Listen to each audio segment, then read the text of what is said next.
Hello viewers, joining me for this interview is an ex-Jehovah's Witness from Canada who many of you will be familiar with, Susan Gaskin.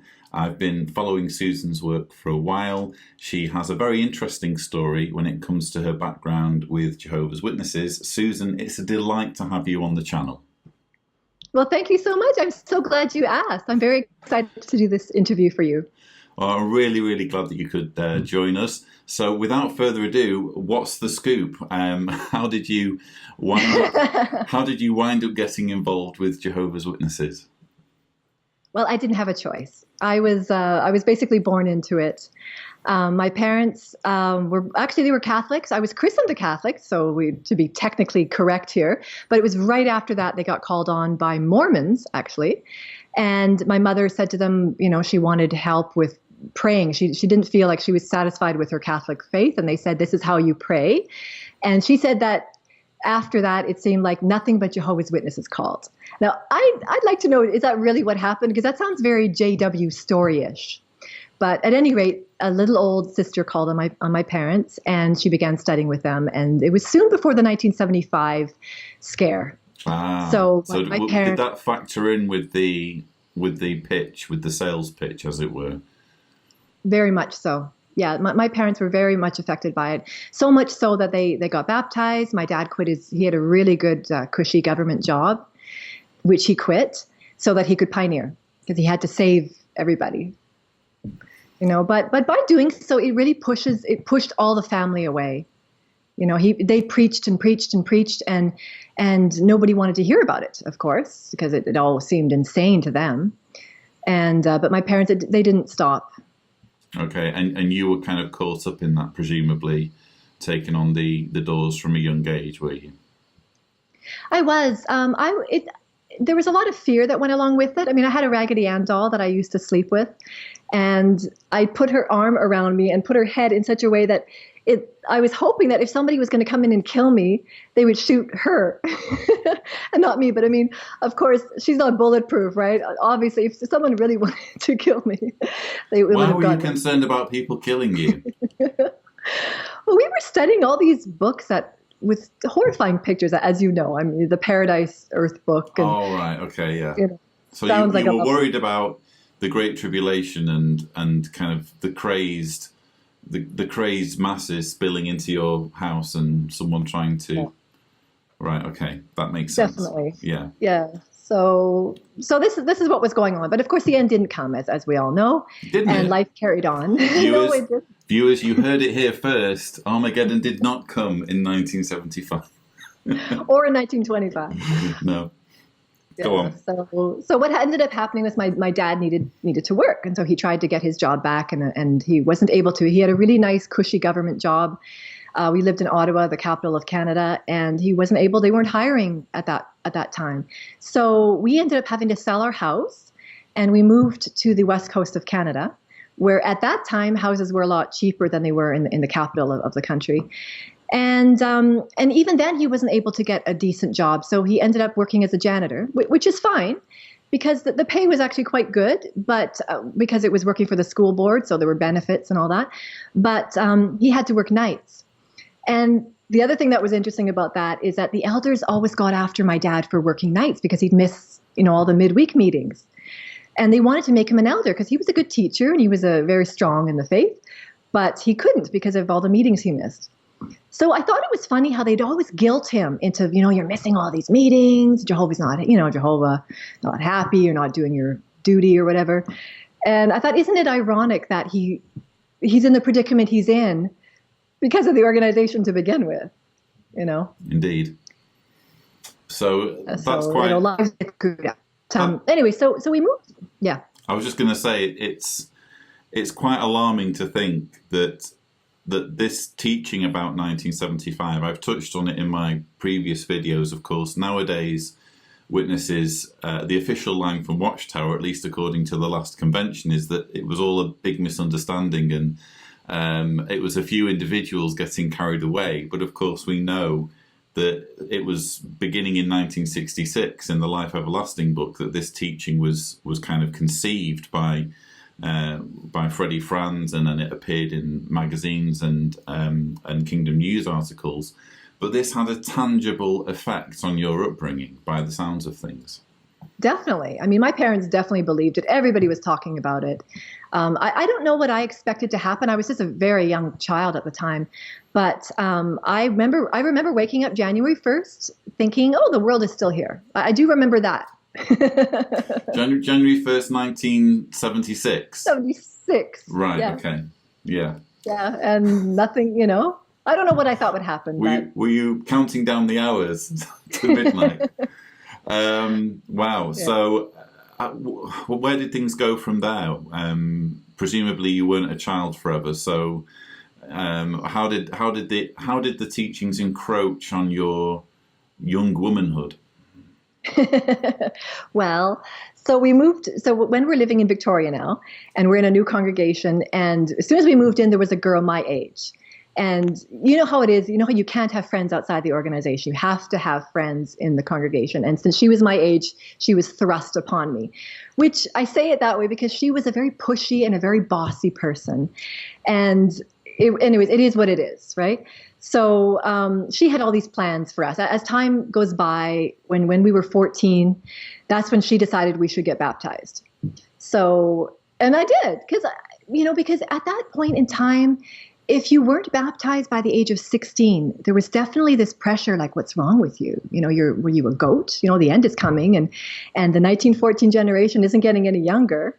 It's gonna have to come before some of these ones die. So, so I got baptized, and it's unfortunate that I did that, because to me, I feel like I was duped, right? You're told you should do it because you can't come into the organization, into the new system on your parents' coattails.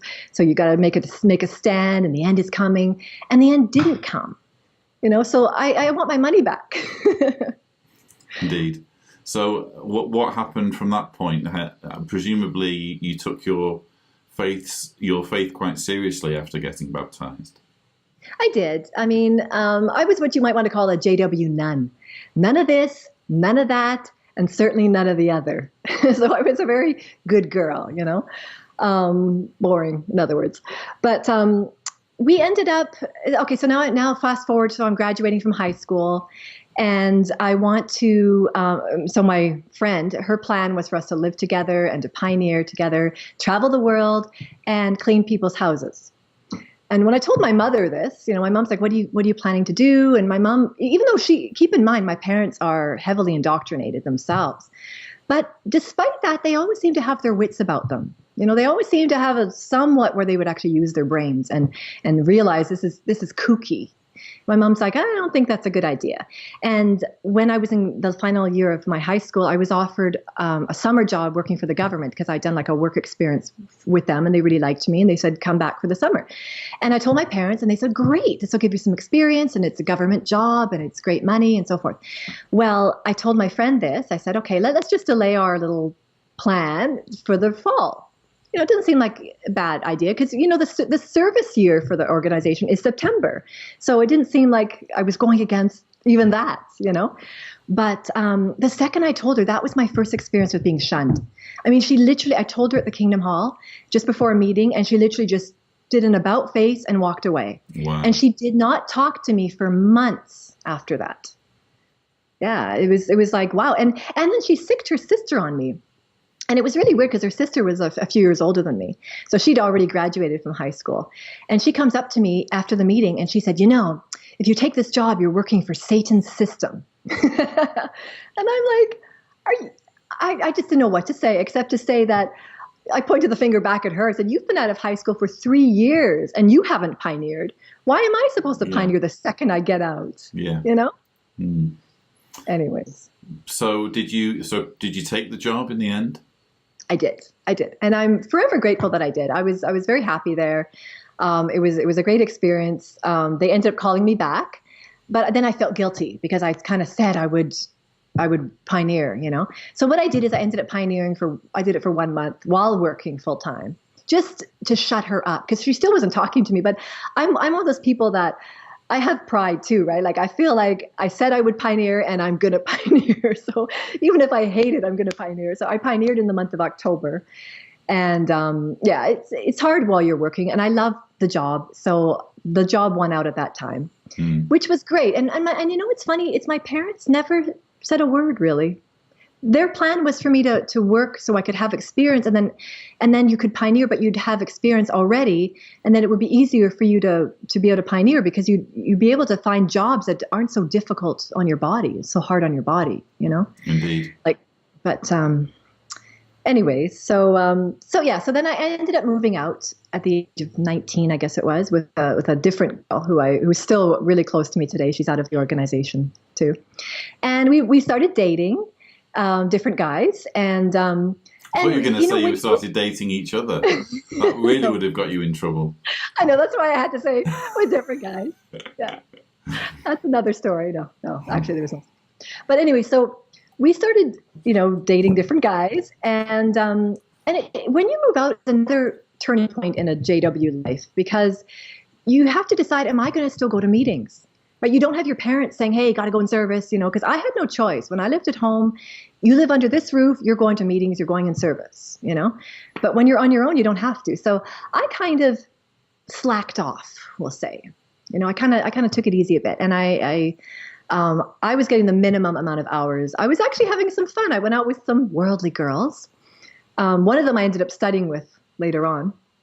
So they were nice girls. And but we were going to some nightclubs and things like that. And it was fun to just kind of cut loose for once.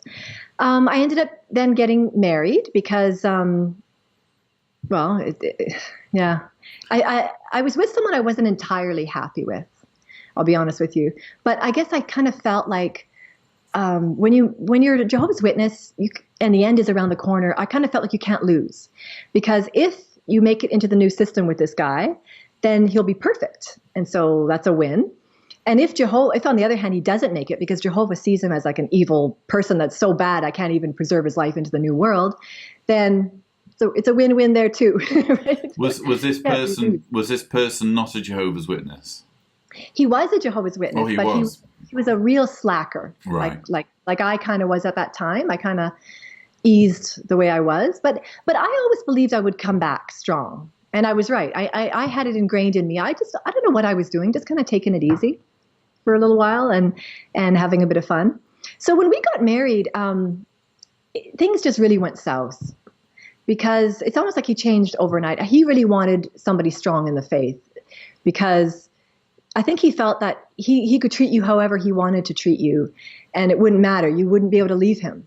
He never said that, of course, but that's definitely the feeling I got.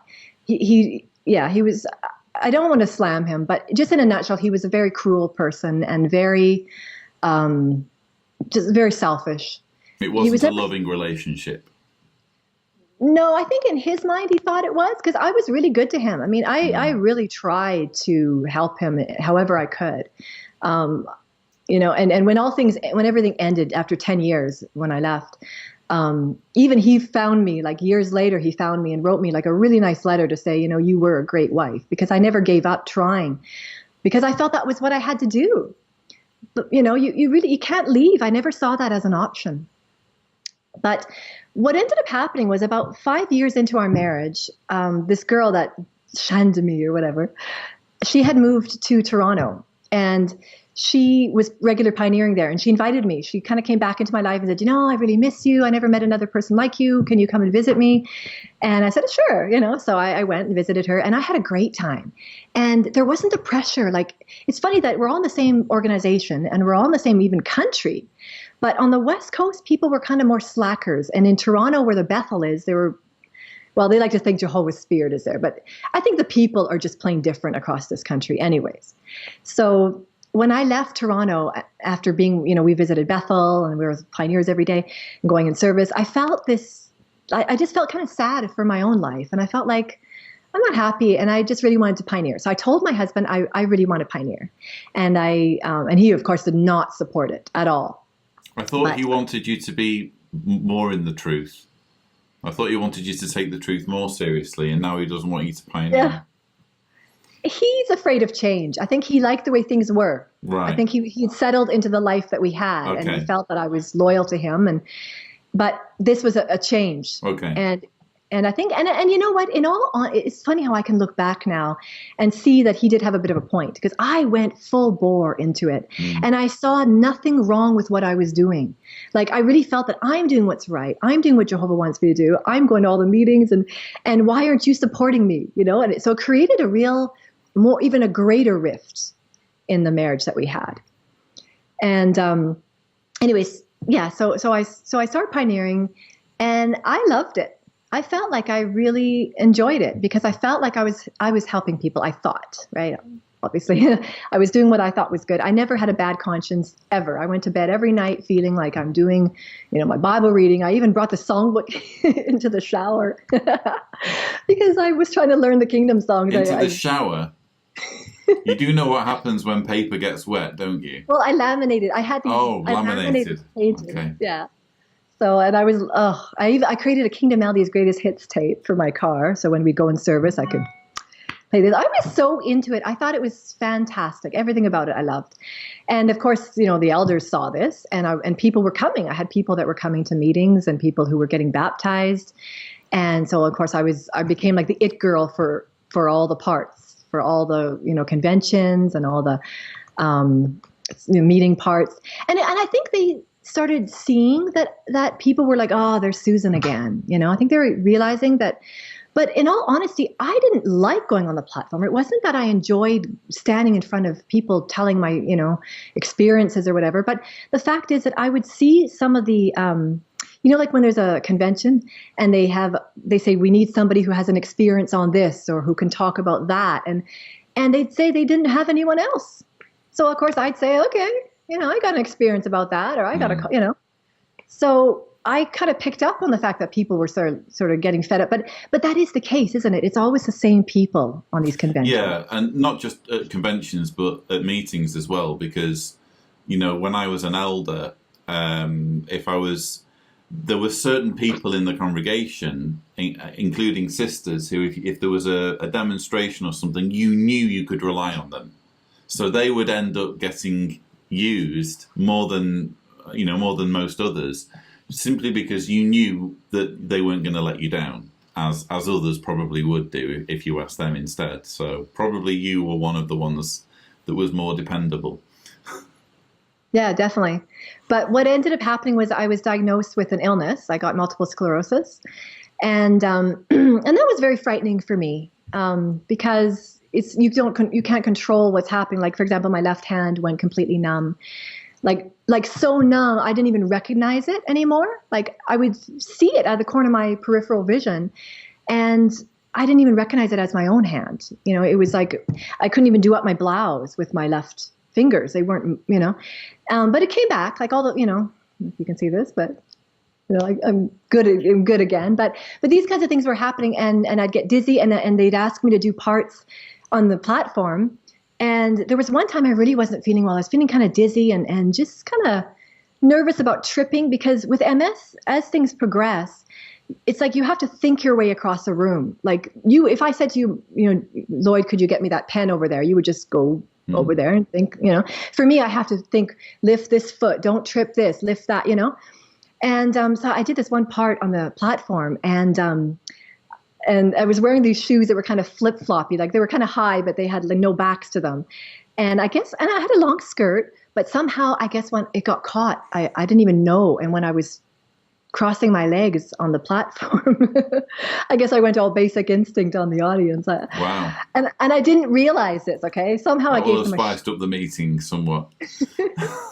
Quite the show, I was told. I heard a few gasps, and I didn't know what was going on, eh? So that was pretty humiliating. But and then right after the meeting ended, I got hauled into the back by two elders who explained to me what had happened. And they spent a good 45 minutes going through bound volumes and having me read about, a chaste sister, what she should. And I started crying because I was like, this was a talk that wasn't even my talk. This was a talk that they came to me right before the meeting and said, can you give this talk? So I quickly threw together something. So I kind of felt like, man, I'm doing so much. And then this happens, and then humiliated, and then now I'm being counseled. And they didn't know that, but it kind of was like a breaking point for me. I'm like, wow, Yeah, because it's not like you'd intentionally done it. And also, like you say, you hadn't planned on going on the platform that day. It was a last minute thing. If anything, it was the fault of the elders who hadn't prepared the item properly. So very odd that you're getting singled out. Definitely. Yeah. So, but with the increasing problems I was having with walking, and when you're a pioneer, you're walking all the time, going up and down driveways and so forth. I was beginning to see that the writing's on the wall, that I wouldn't be able to continue pioneering forever. So this led to a bit of a depression, and then with my next MS attack, which affected my leg a bit more, I took some time off. I thought I just want some time. I didn't really want to see anybody, so I just took time off work and pioneering and meetings. And as I know you've said in some videos of your own, that when you take this break, it does make you start thinking about things. For me, though, the irony is that it didn't make me start thinking of things the way you did. It kind of led me down a different path. And this is where everything goes kind of weird, but I'm just going to say a few things here. Okay. And people, let the reader use discernment. Sure. But yeah, so I started fooling around on the internet, and with no bad intentions. When I say fooling around, I mean I was trying to learn French, and I created my own little website, which was just goofy, like really funny little pictures and goofy things, and I was actually witnessing to people on it. I was using different programs, and people would find it, and I'd start preaching, and I thought this is another way I could preach, But then, of course, I met different guys, and because of the crappy, crap hold on marriage I'd had, where there was like never a kind word. I mean, the nickname he gave me was lard ass. Not because I have a big tushy, but because he's just thinks it's funny. Lard ass, get me coffee. Lard ass, get me this. Like that kind of thing. And there's nothing funny about that, is there? No. So anyways, I ended up meeting various people online, and guys, and who were very nice. So for the first time in like 10 years, I'm having people actually say nice things to me. And anyways, I kind of got caught up in all that. And to be honest, I don't even know what I was doing or where I was going with it. I'm just going to say that it got racy, okay? And I met a few people, a couple of guys, it wasn't just one, that I really started having feelings for. And I knew it was wrong, but I didn't really know what to do, at this point. And what ended up happening was my husband and I, we went to Vancouver for a hockey game, and we went with another couple that we really liked. And he made a really nasty comment about me, about bedroom situations, which was completely not true. And he was laughing about it. I found it very humiliating. And so I wasn't one to like have a fight in front of people. So when we were in private, I said to him, "This is awful what you said. I really want you to apologize." And he wouldn't. And so it just kind of escalated from there. And then it became a situation where not only would he not say he was sorry, but when we got back home to Victoria again, he just went into the basement for 2 weeks. Completely, like I'd make dinner for us. He'd come up, get dinner, go into the basement and eat it. And this went on for 2 weeks. And he even turned the pictures of us, like, we have pictures of us in the home. He turned all the pictures of me backwards so he didn't have to see them. And I couldn't figure out why. But for 10 years of being married, I always apologized. I was always the one to apologize. And I thought, this time, no. So he realized after 2 weeks of acting this way, I think he realized something's going on. And he put a spy program on my computer. And he saw that I was chatting it up with, different guys. And he then walked all the way from our house to my office when I was working one day, and crying, I guess, the whole way. It's a long walk, by the way. It's like hours to do this. And the receptionist calls me and says, "Your husband's here." Like, I guess he looked pretty disheveled. And I said, "Okay, bring him to my office." And then he just told me. He says, "I've told the elders. I've told all my friends. I've told my family." Like, so the whole world now knows. And I guess he's trying to corner me or something. I don't know.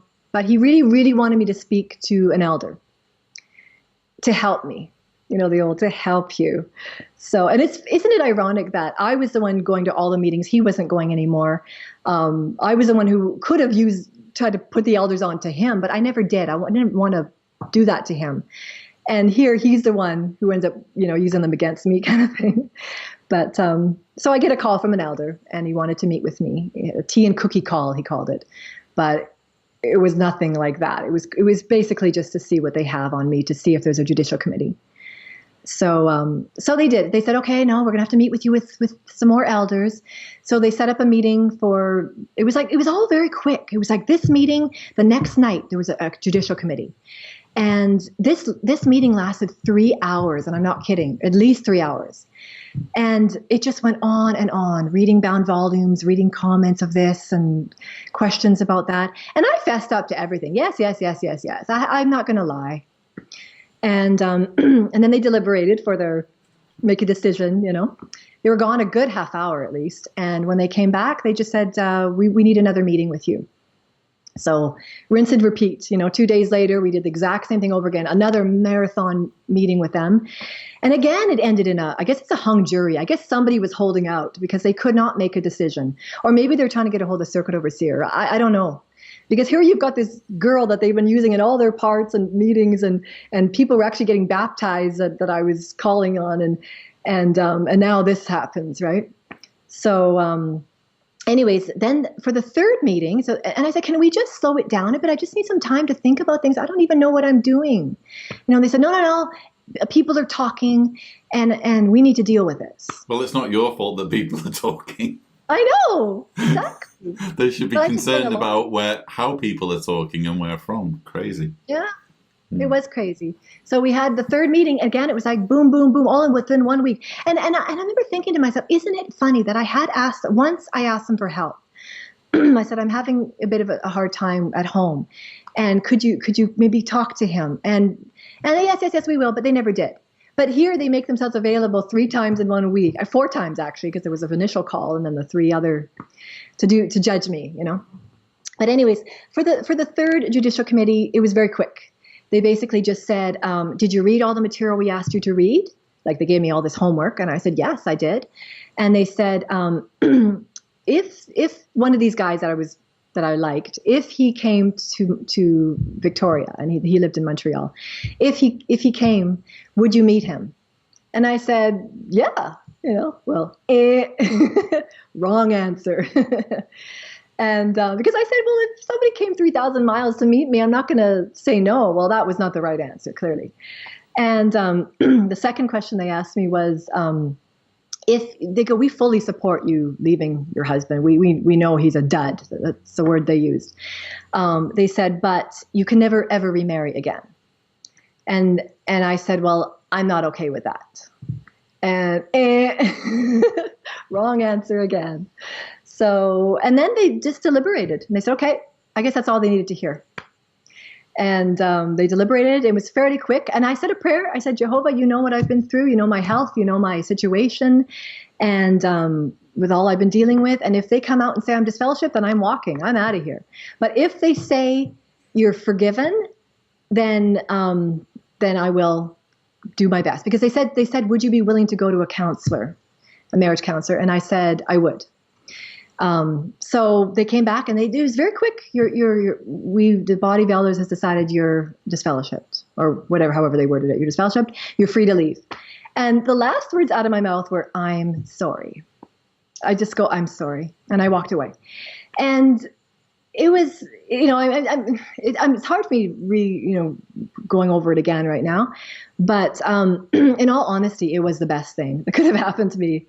But at the time, of course, it's mortifying, because as a Jehovah's Witness, you're told that the only people who are disfellowshipped are gross sinners who are unrepentant.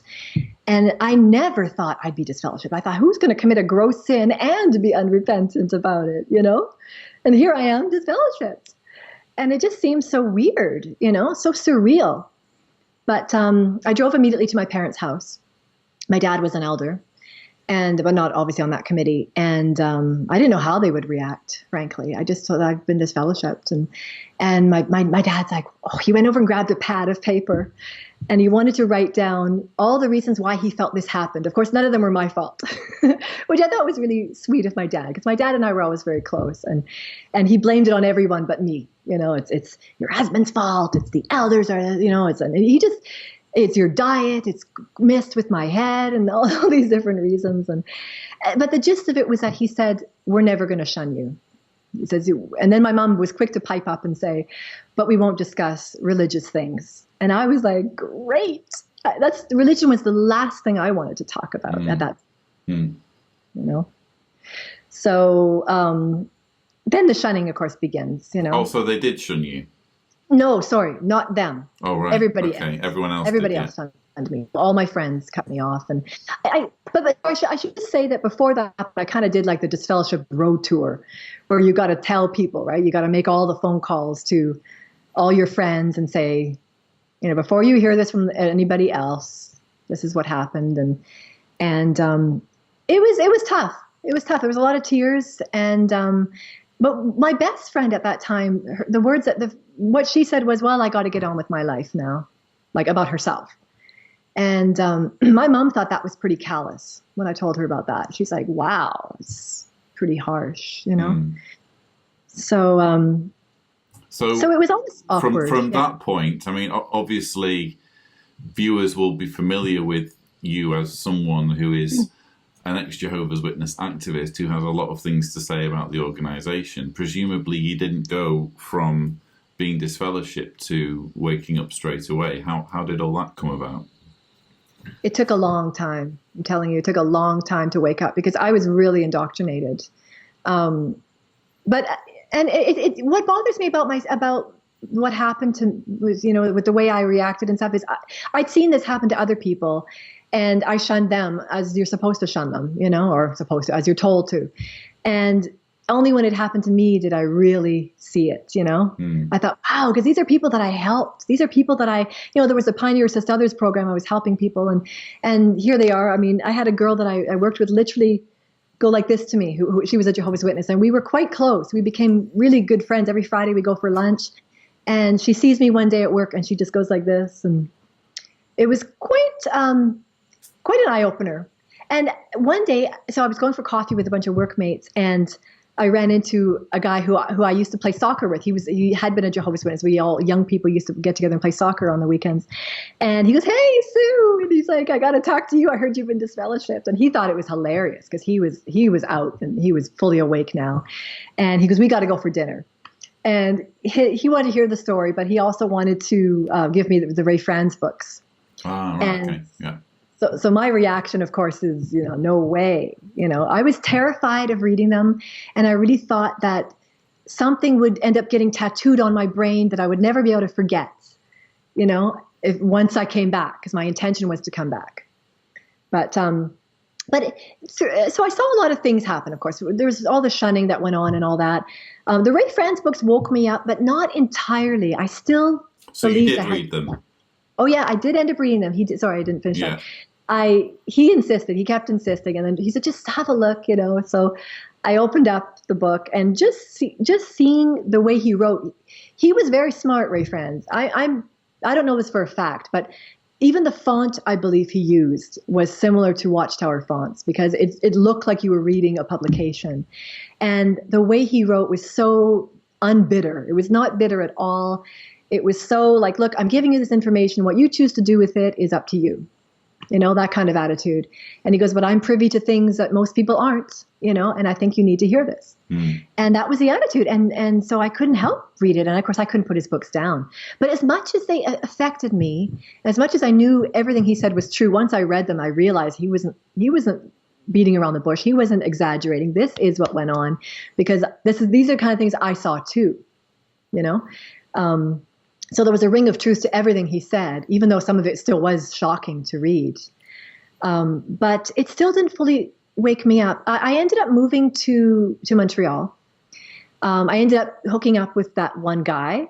It didn't work out, but that's okay because I kind of felt like I'm so glad I got out of Victoria, because they always say Victoria is the place of newlyweds and nearly deads. And I wasn't in any of those categories anymore. And I felt like I got voted off the island. And it's just as well, because it was such a small community that no matter where I went, I would run into witnesses, restaurants, movies, shopping malls. They're there and you're being shunned. And I didn't need that. I didn't like that. I mean, who would, right? So I moved to Montreal where nobody knows me. And funny enough, wouldn't you know it, I ended up moving in with a girl that I worked with there. I got a job, and then she said, "Oh, you can come live with me." And of all things, she lives across the street from a Kingdom Hall. And even that played into my head. Like, is that a coincidence, or is this Jehovah's way of telling me I should come back? So I actually walked over there, and I looked at the meeting times, when there was nobody there, just thinking about it. And then I thought, no, I'm done. I'm done, because I don't want to welcome that back. I'm incognito here. I can go anywhere I want.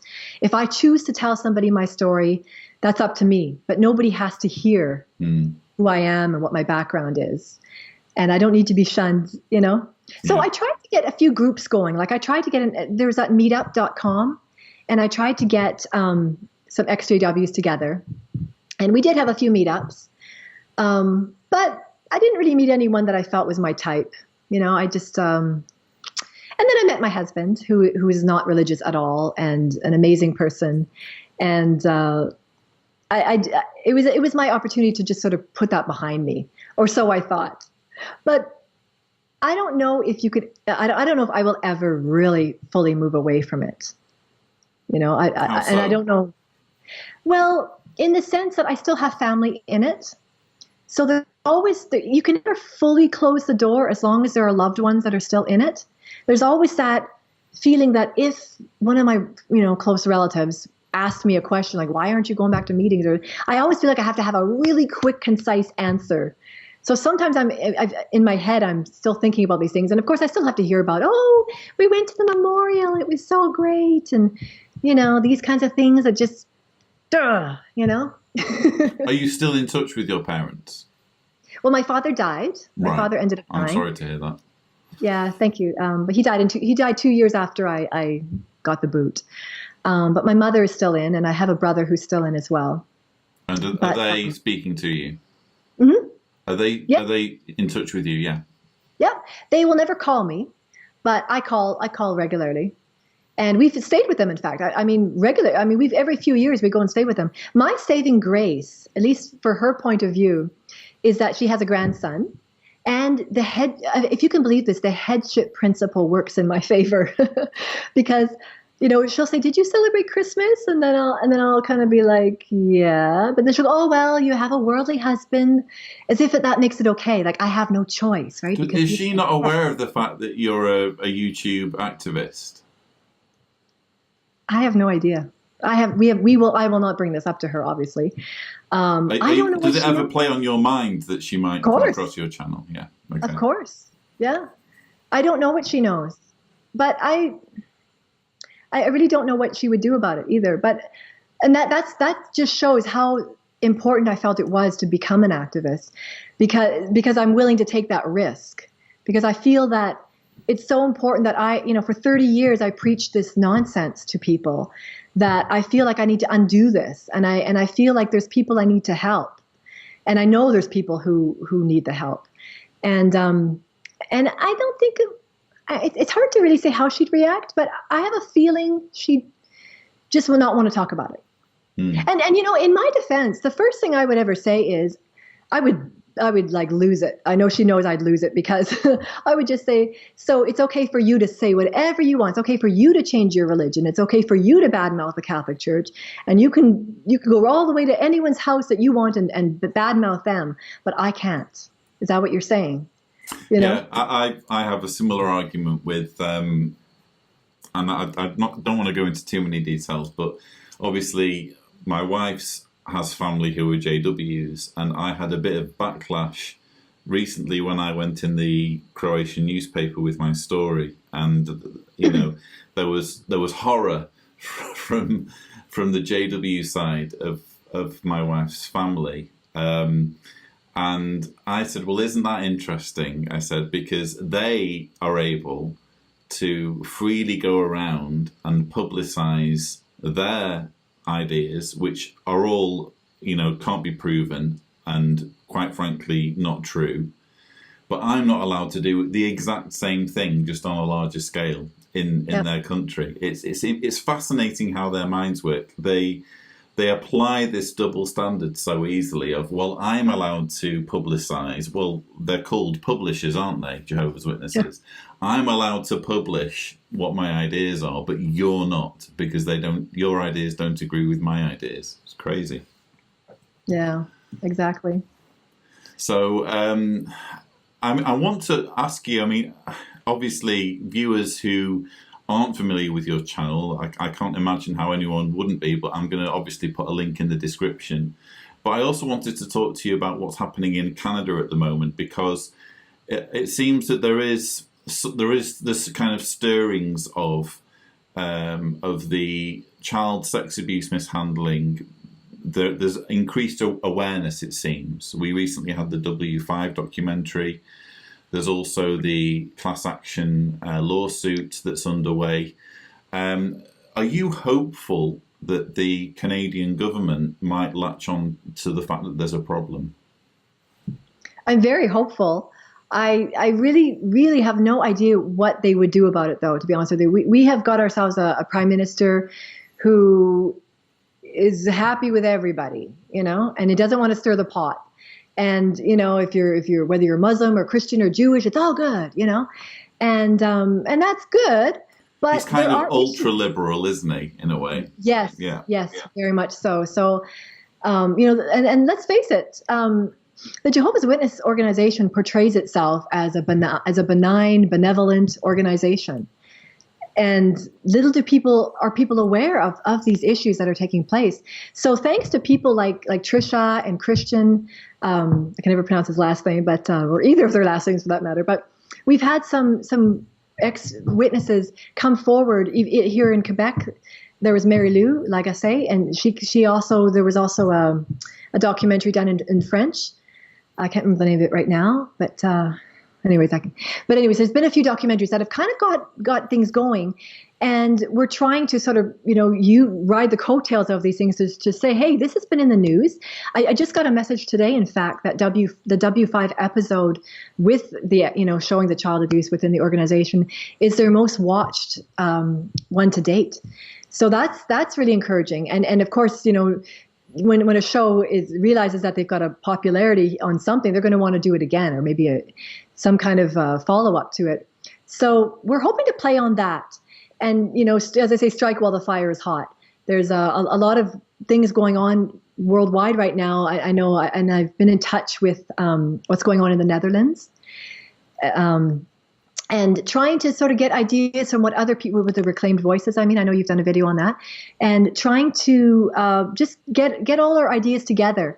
So just so you know, so what we've done so far is we've written we're writing letters. We're in the process right now, but I know more has to be done than just simply write a letter. I'm probably going to have to get as many people as possible to meet with their member of parliament and to really follow up on this and see and get any publicity we can to push this through.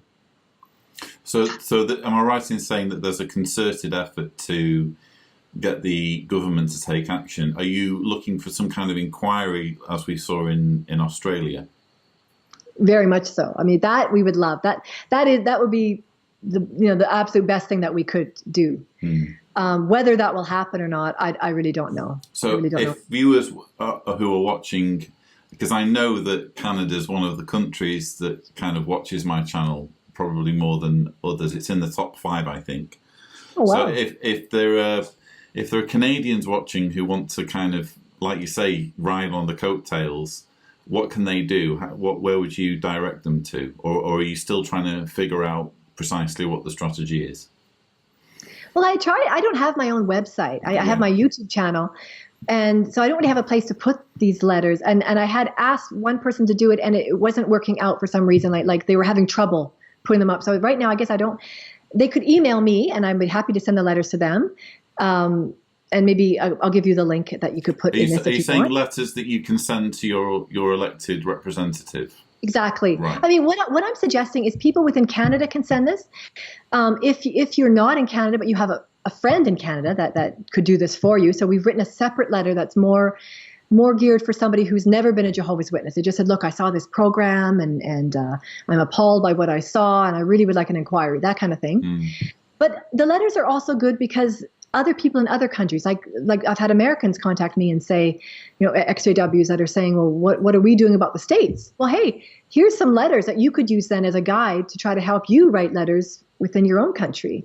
So we're all kind of doing a concerted effort to get the word out that this is happening. I mean, my main goal in all of this is to try to help with these policies. And you'll see that because I just took your survey. I'm not trying to bring JW.org down. I answered it. I know it's incognito or whatever, but just that I think it's important to change this. I find it a very damaging policy. There's a few things, if they fixed the shunning and the blood and the 2-witness rule, I'm out. Yeah. Yeah.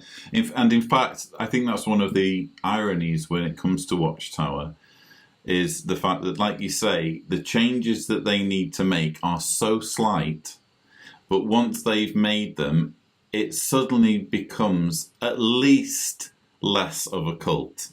And when it's less of a cult, it's more attractive for people to join. And yes, you would, let's say you told all witnesses that they were to no longer shun disfellowshipped ones, you would then have an exodus of people who would want to take their opportunity and get their freedom. But the ones who stay behind would be hardcore. And it would no longer be a captive organisation. And anyone who joins is joining because, again, it's a far more benevolent organisation than the one that exists now. So in my view, it's a win-win, really, if Watchtower were to implement reforms. But unfortunately, they do seem to think that they are spokespersons for God and that these are areas in which God wants them to stand firm.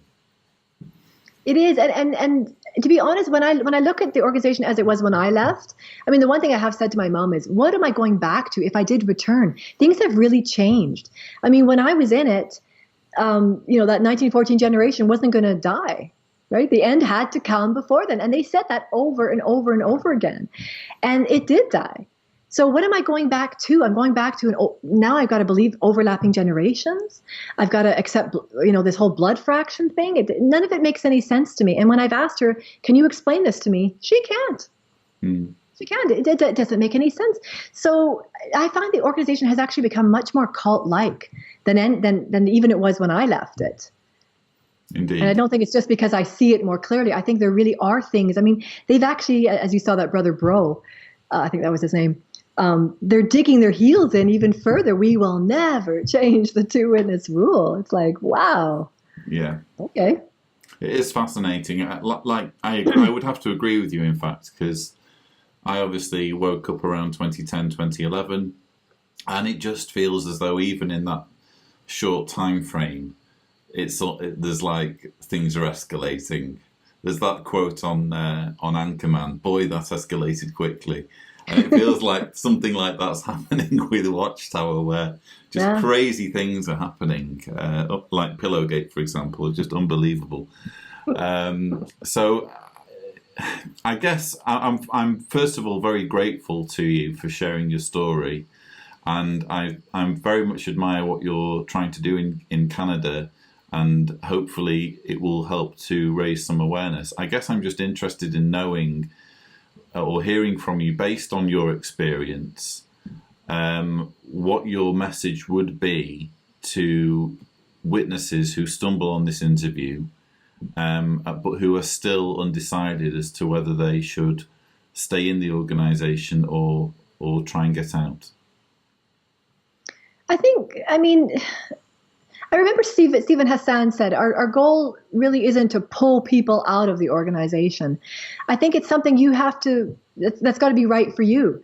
I mean, I think all witnesses have the same questions they may be buried deeper down than other people, but there are things that don't seem right.